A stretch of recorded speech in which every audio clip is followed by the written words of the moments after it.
एक प्रसिद्ध राजा था जिसका नाम रामधन था। अपने नाम की ही तरह प्रजा सेवा ही उसका धर्म था। उनकी प्रजा भी उन्हें राजा राम की तरह ही पूजती थी। राजा रामधन सभी की निष्काम भाव से सहायता करते थे, फिर चाहे वो उनके राज्य की प्रजा हो या अन्य किसी राज्य की। उनकी ख्याति सर्वत्र थी। उनके दानी स्वभाव और व्यवहार के गुणगान उसके शत्रु राजा तक करते थे।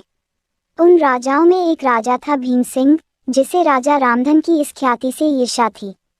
उस ईर्ष्या के कारण उसने राजा रामधन को हराने की एक रणनीति बनाई और कुछ समय बाद रामधन के राज्य पर हमला कर दिया।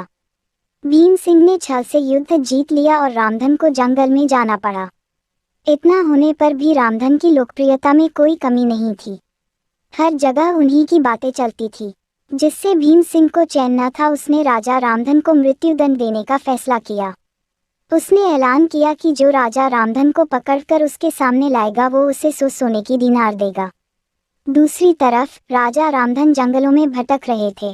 तब उन्हें एक राहगीर मिला और उसने कहा, भाई तुम इसी जगह के लगते हो, क्या मुझे राजा रामधन के राज्य की तरफ का रास्ता बता सकते हो? राजा रामधन ने पूछा, तुम्हें क्या काम है राजा से? तब राहगीर ने कहा, मेरे बेटे की तबीयत ठीक नहीं, उसके इलाज में सारा धन चला गया।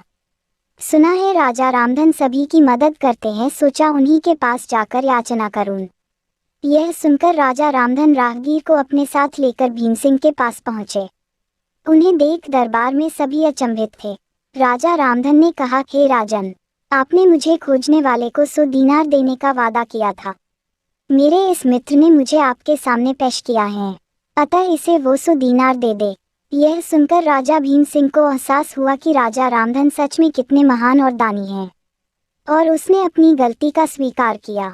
साथ राजा रामधन को उनका राज्य लौटा दिया और सदा उनके दिखाए रास्ते पर चलने का फैसला किया।